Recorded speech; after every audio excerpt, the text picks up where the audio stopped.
ठाकरेंचे आणखी एक आमदार शिंदेंच्या गळाला। जोगेश्वरी पूर्व मतदारसंघात ठाकरेंना धक्का बसणार। ठाकरेंचे आमदार रवींद्र वायकर शिंदे गटात प्रवेश करण्याची शक्यता।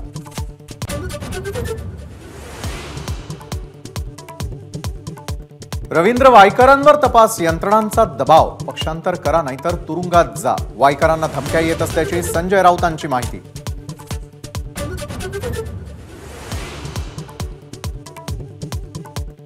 दिल्लीत राष्ट्रवादीच्या केंद्रीय कार्यालयावरून ध्वज उतरवला। शरद पवार गटाच्या युवक आघाडीचे नेते धीरज शर्मा यांनी उतरवला ध्वज।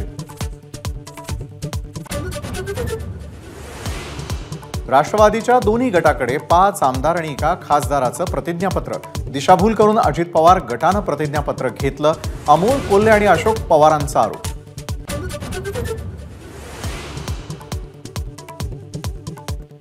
राज्यसभेसाठी प्रदेश भाजपकडून 9 नावांची यादी दिल्लीला पाठवली। नारायण राणे, तावडे, पंकजा मुंडे, हर्षवर्धन पाटील, चित्रा वाघ यांच्या नावांचा यादीत समावेश।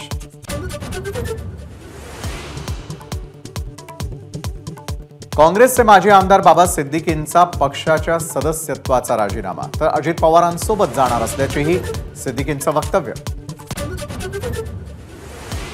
सगळे सोयरे अद्याप देशाचं कायद्यामध्ये रूपांतर व्हावं यासाठी 10 फेब्रुवारीपासून जरांगे आमरण उपोषण करणार।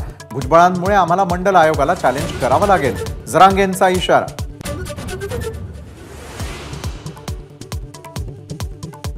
मंडल आयोग ओबीसी आरक्षणाचा निर्माता। खरा पाटील असेल तर मंडल आयोग संपवून दाखव, छगन भुजबळांचं मनोज जरांगेंना आव्हान।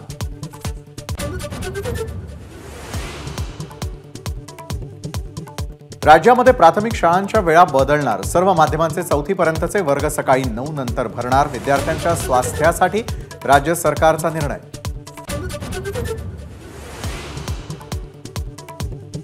वादग्रस्त पोलीस अधिकारी प्रदीप शर्मांच्या पवईमधील घरी आयकर विभागाची धाड। सकाळी 8 वाजल्यापासून धाड सत्र सुरू। फोन जप्त केल्याप्रकरणी प्रदीप शर्मांचं अधिकाऱ्यांसोबत भांडण।